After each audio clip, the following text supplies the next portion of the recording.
Olá, sétimo período. É bom estar aqui com vocês novamente. Hoje nós temos a nossa disciplina de Comunicação, Educação e Novas Tecnologias. A sequência do nosso conteúdo traz agora o capítulo 4 do nosso livro de estudos. Então, é com base nele que eu organizei essa videoaula para trazer para vocês um pouco das minhas impressões sobre o capítulo, que é um capítulo que vocês precisam fazer a leitura, e a partir dele a gente depois desenvolve a sequência das nossas aulas. Eu trouxe aqui a organização da nossa aula hoje. Primeiro eu quero fazer para avisar vocês que durante a semana eu farei a devolutiva das avaliações, daquela primeira avaliação que nós tivemos. E é importante que vocês façam a leitura do texto referente a esta aula de hoje, o capítulo 4 do nosso livro de estudos. Eu enviei para vocês, tanto por e-mail quanto pelo mentor da nossa instituição. Depois, assistir a videoaula, né? A videoaula pode ser assistida antes ou depois da leitura do capítulo, fica a critério de vocês. E por fim, eu trarei, obviamente, as tarefas, porque vocês sabem que eu gosto muito de tarefa, então é muito importante que vocês interajam comigo por meio dessas tarefas. Com relação às avaliações, a devolutiva das avaliações, eu me refiro aqui aos textos que vocês produziram quando nós trabalhamos lá no capítulo 2, que vocês tentaram fazer ali aquela relação entre a informação e a comunicação, a tecnologia usada para informar e comunicar, e o que vem acontecendo hoje em relação à pandemia de Covid-19. Vocês fizeram esses textos, eu estou corrigindo, já estou mais ou menos na metade, e durante essa semana ainda eu faço a devolutiva para vocês. Eu já vou colocar essa nota lá no sistema, que é a nossa primeira nota do bimestre. E provavelmente aí na próxima semana nós teremos a nossa segunda avaliação do bimestre. Eu enviarei para vocês no Word as minhas correções, porque eu pedi que vocês me enviassem a tarefa no Word. Só que poucas pessoas enviaram em PDF. Então não tem problema, não precisa enviar de novo, mas aí eu não vou colocar a correção no documento do Word, eu vou colocar no corpo do e-mail. Então eu farei essa devolutiva para vocês durante a semana. Era isso que eu queria colocar para vocês em relação a essa devolutiva de tarefas. E daqui para frente, agora eu vou então sair um pouquinho da câmera, fazer a explicação da aula para vocês. E quando precisar, assim, eu volto aqui, senão eu vou fazendo a explicação da aula. E ao final a gente se vê novamente. Pelo menos vocês me veem. Vamos então dar continuidade. E a autora, ela começa se referindo à escola, né, a Kensky. Ela começa se referindo à escola e ela faz já no início do seu texto, ali no capítulo 4, uma afirmação que é importante que a gente reflita. Ela diz que todo mundo vai para a escola para aprender. E é algo que tem que ficar muito claro para nós, porque às vezes parece que entra tão no automático que ir para a escola é algo necessário e que parece que vai meio que por osmose, assim, a gente deixa escapar a real intenção, a principal intencionalidade da existência da escola, que é a aprendizagem.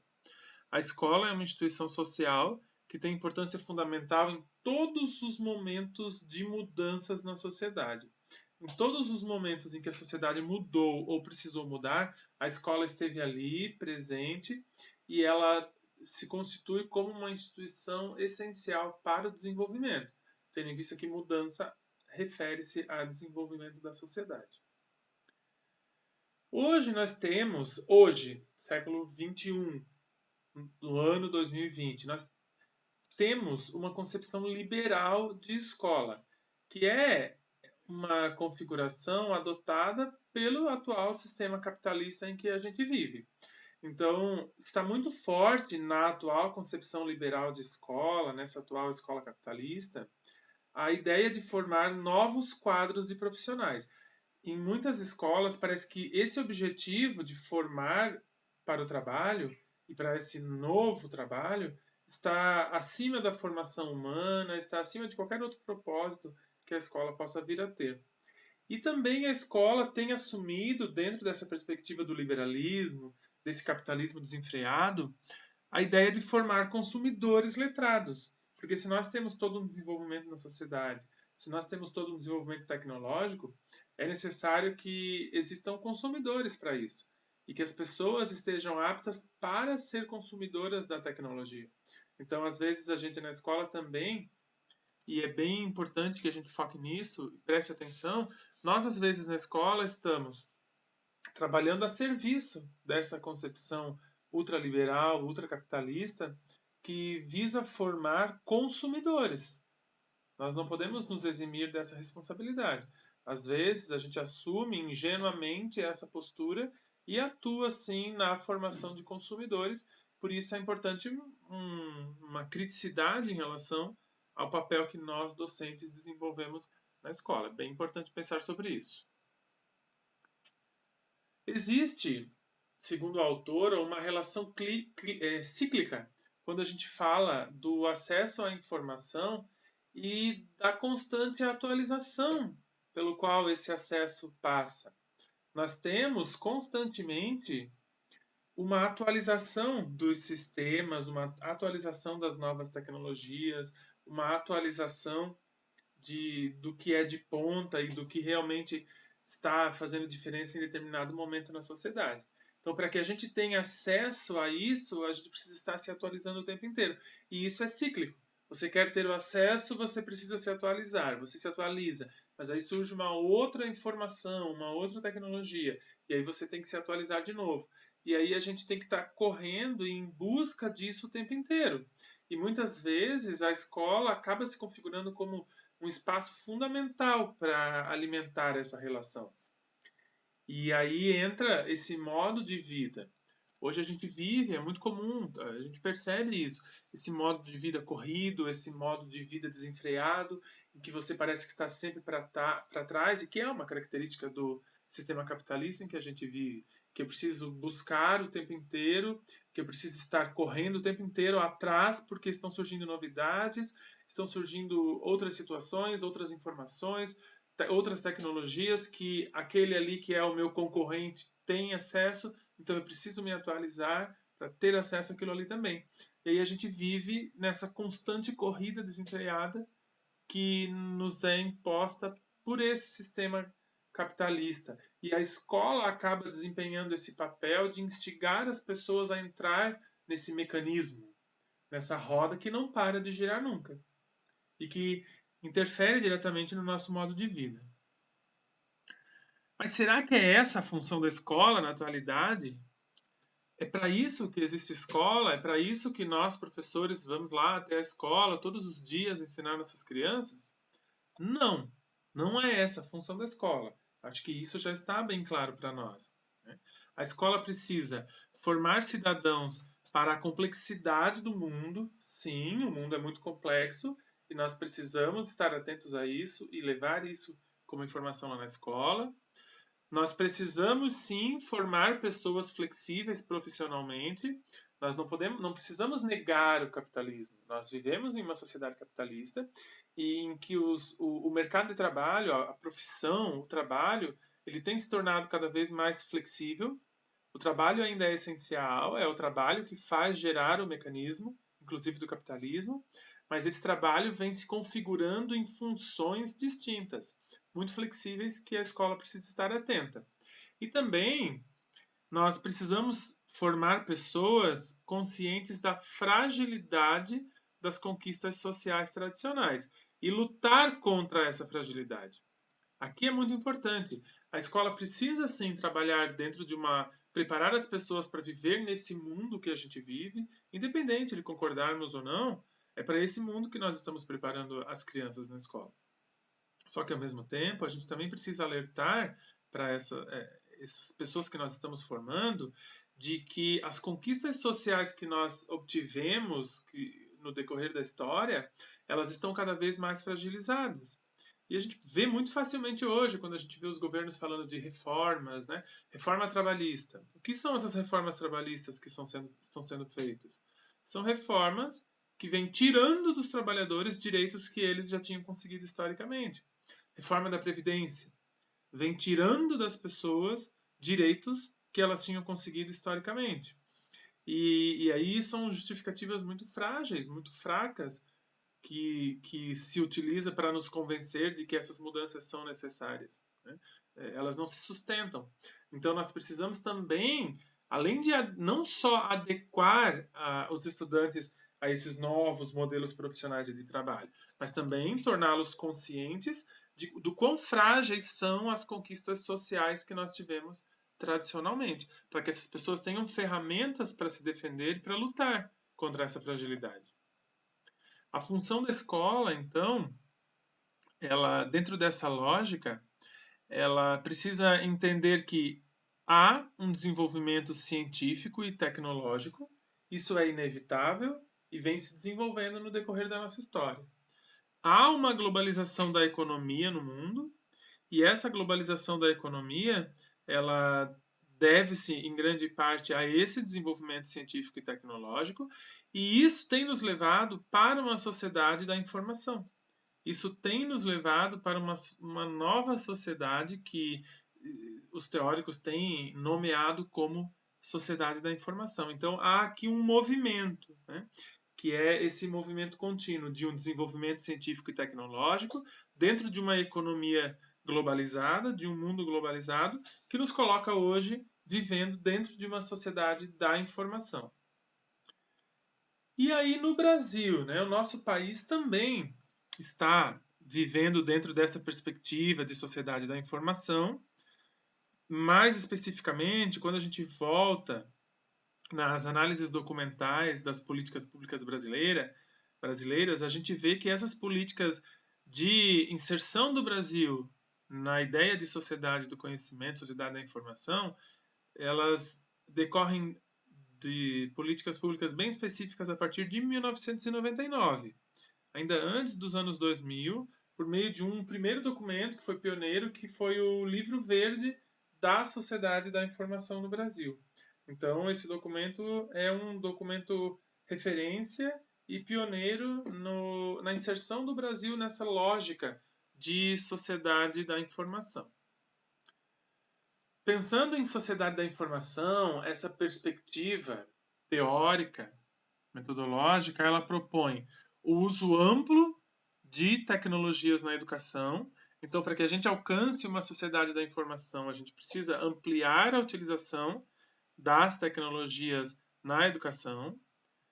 Essa sociedade da informação prevê a democratização dos processos sociais, ou seja, por meio dessas tecnologias, que se consiga democratizar saúde, democratizar educação, democratizar assistência social e os demais processos sociais, inclusive democratizar a própria democracia, por que não?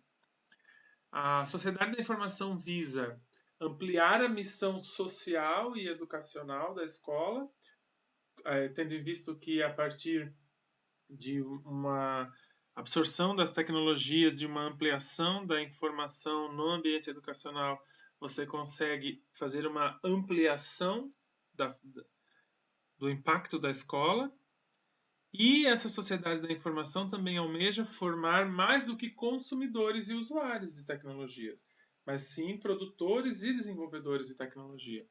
Então, aqui, quando a gente fala da utilização das tecnologias na educação, que é bem o que a autora puxa no título desse capítulo, é importante lembrarmos que nós precisamos ampliar, nós não podemos trabalhar nessa perspectiva de formar apenas usuários. E muitas vezes é isso que a gente vê na escola. Você trabalhar com o estudante para que ele seja usuário de determinado software, que ele saiba usar o Google, que ele saiba usar determinada plataforma, mas isso não é ter autonomia. Ser usuário não é ter autonomia, porque eu vou usar aquilo que me oferecerem. Eu vou usar do modo que me ensinarem. Então, essa é uma autonomia muito relativa. E nós precisamos entender que a tecnologia na educação, ela precisa ir além dessa formação de um usuário. Ela precisa não só formar esse consumidor da tecnologia, mas sim sujeitos que produzam e desenvolvam tecnologia para atender às suas demandas na sociedade. Dessa forma, a autora nos diz que as inovações tecnológicas podem contribuir de modo decisivo para transformar a escola em um lugar de exploração de culturas e de realização de projetos, de investigação e de debate. Então, aqui, a Kensky traz para nós uma perspectiva de que é possível, sim, as inovações tecnológicas contribuírem para uma melhora do trabalho educativo, do trabalho que é desenvolvido na escola. Então, é uma perspectiva que ela traz. A partir disso, a autora passa a se referir a projetos e propostas de ensino que são mediados pelas tecnologias de informação e comunicação. O que ela diz? Ela coloca que os projetos educacionais desenvolvidos via redes não podem ser pensados apenas como uma forma diferenciada de promover o ensino. Não é só isso. São formas poderosas de interação, cooperação e articulação entre professores, alunos, familiares e demais profissionais envolvidos no processo educativo. Não é apenas uma forma diferenciada de desenvolver o ensino. Eu vou desenvolver um projeto utilizando as tecnologias de informação. Então, ao invés de ensinar usando o quadro negro, eu vou utilizar ensinando videoaula. Não basta só isso. Não basta fazer a mesma coisa utilizando outro meio. É mais ou menos em relação a isso que ela se refere nesse sentido. E aqui a autora traz, ela apresenta no seu livro 4 projetos. Ela usa como exemplo. Nós não vamos adentrar aqui em cada um desses projetos, porque são 4 exemplos de projetos educacionais utilizando as tecnologias de informação e comunicação. É claro que são projetos desenvolvidos em escolas públicas, que que a autora selecionou porque tiveram um desempenho interessante, que são projetos que vale a pena serem conhecidos e estudados para quem pretende se debruçar sobre essa temática. Nós aqui na disciplina não vamos nos aprofundar nos projetos, eles estão lá disponíveis no capítulo 4. Quando vocês fizerem a leitura, vocês vão ter acesso a cada um deles. A autora, de modo geral, faz um resumo desses projetos para que a gente tenha um breve conhecimento. Ela fala de um projeto que é chamado de O Tabuleiro Digital da Bahia, o segundo projeto Enlaces, o terceiro projeto Infovias de Educação e o quarto projeto Cooperação Internacional no Distrito Federal. Então, aqui nesse momento, a gente não vai abordá-los, porque são 4 exemplos e nós poderíamos encontrar infinitos outros exemplos. Né? Então, quando vocês fizerem a leitura, né, façam ali uma intervenção, parem ali, leiam para que vocês entendam quais são esses exemplos que a autora trouxe para nós. E aí, na sequência do texto, depois que ela apresenta esses 4 projetos, ela começa a falar para nós dessas distâncias, porque quando a gente fala da utilização das tecnologias na educação, é inevitável chegar na educação à distância. Então, aqui nós adentramos, a partir desse capítulo 4, num outro conteúdo nosso, que é conteúdo desta disciplina, que é a educação à distância. E eu acho que a gente entra nesse conteúdo num momento mais... não teria momento mais apropriado para falarmos de educação à distância do que agora. Vocês estão sendo a turma que está vivenciando diretamente, eu acho que eu nunca dei uma aula tão prática assim, essa relação das tecnologias com a educação. Né?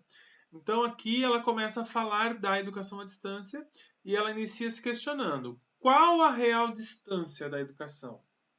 Até o final do século XX, para a autora, ela diz que não havia dúvidas. Educação era função desenvolvida na escola. Era preciso ir até o local em que ficavam o prédio escolar e as salas de aula. Até o final do século XX, até o final do século passado, era assim que se desenvolvia a educação desde o surgimento da escola muitos séculos atrás.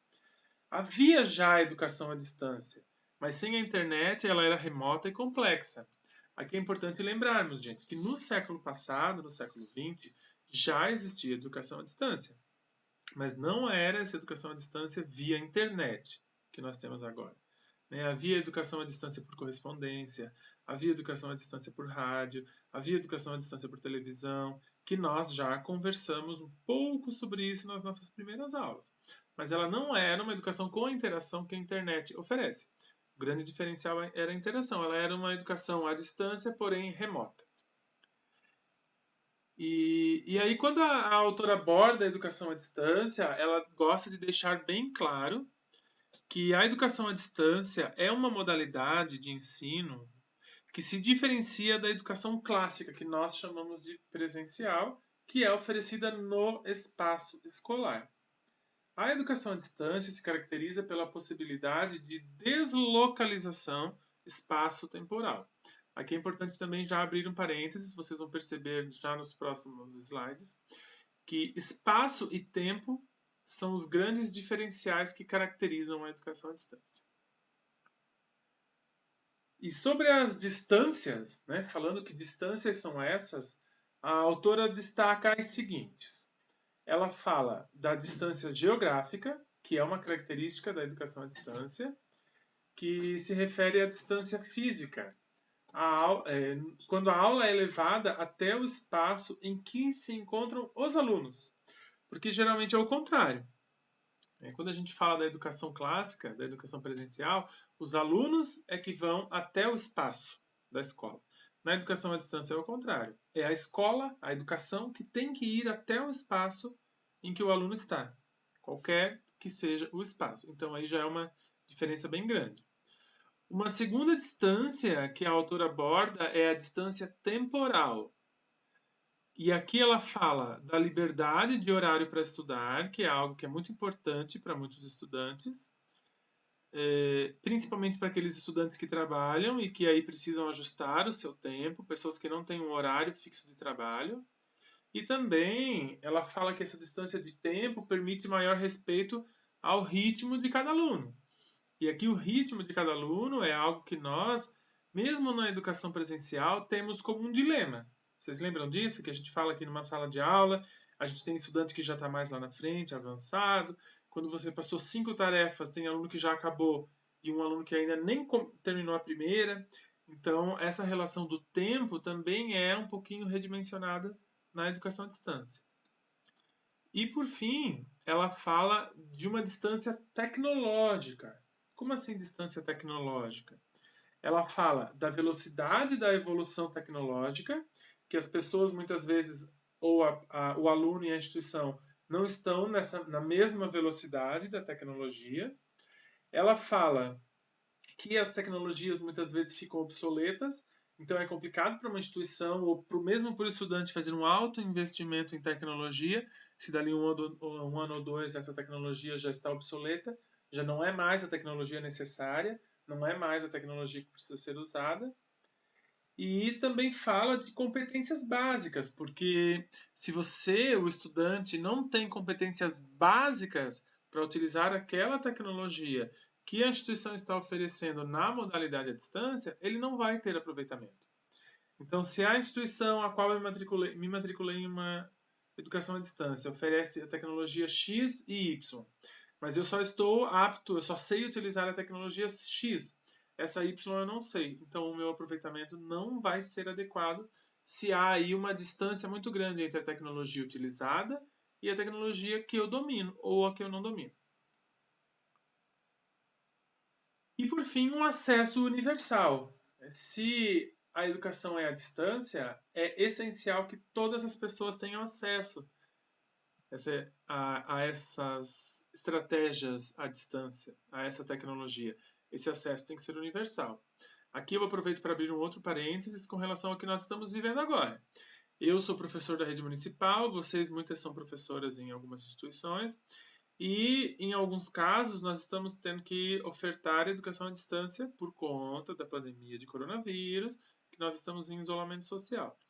Eu trabalho em escola pública e nós estamos levando educação à distância para as crianças, só que muitas não têm acesso. Ou seja, a tecnologia, a internet, não está universalizada no Brasil. Então, nesse momento em que foi necessário utilizar a internet para dar continuidade à educação, acho que ficou mais evidente do que nunca que há muitas pessoas sim que não têm acesso.